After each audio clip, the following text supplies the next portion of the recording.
சபரிமலை ஐயப்பன் கோயில் 18 படிகளுக்கு இத்தனை சக்தியா? இருமுடி கட்டினால் மட்டுமே 18 படிகளில் ஏற முடியும். இது ஏன் தெரியுமா? ஐயனின் கதைகளை கேட்க கேட்க மேய்ச்சிலிருக்கிறது. சபரிமலை ஐயப்பனின் சன்னிதானத்தில் 18 படிகளுக்கும் பூஜை செய்வார்கள். இதுபோல் எந்த கோயிலிலும் படி பூஜை என்ற ஒரு வழக்கம் இல்லை. அப்படி இருக்கும்போது சபரிமலை கோயிலின் 18 படிகளுக்கும் அப்படி என்ன மகத்துவம் இருக்கிறது என்பதை தெரிந்து கொள்ளலாம். இதுகுறித்து பிரியா லட்சுமணன் என்பவர் தனது இன்ஸ்டா பக்கத்தில் கூறியிருப்பதாவது: சபரிமலை ஐயப்பன் கோயிலில் இருக்கும் 18 படிகளும் ஆன்மீக சக்தி நிறைய பகுதி, முழுமையான பிராணன் கொண்ட பகுதியாகும். அதனால்தான் இந்த 18 படிகளுக்கும் பூஜை நடத்தப்படுகிறது.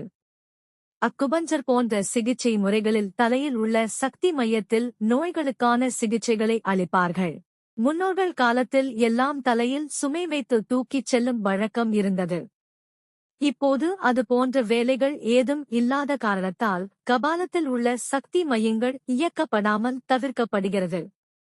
ஆனால் சபரிமலையில் தலையில் இருமுடி கட்டிக் கொண்டு தலையில் அழுத்தம் கொடுத்த வண்ணம் பிராணன் செயல்படும் வகையில் 18 படிகளை அணுகினால் உடலில் முழுமையான சக்தி மாற்றம் ஏற்படும்.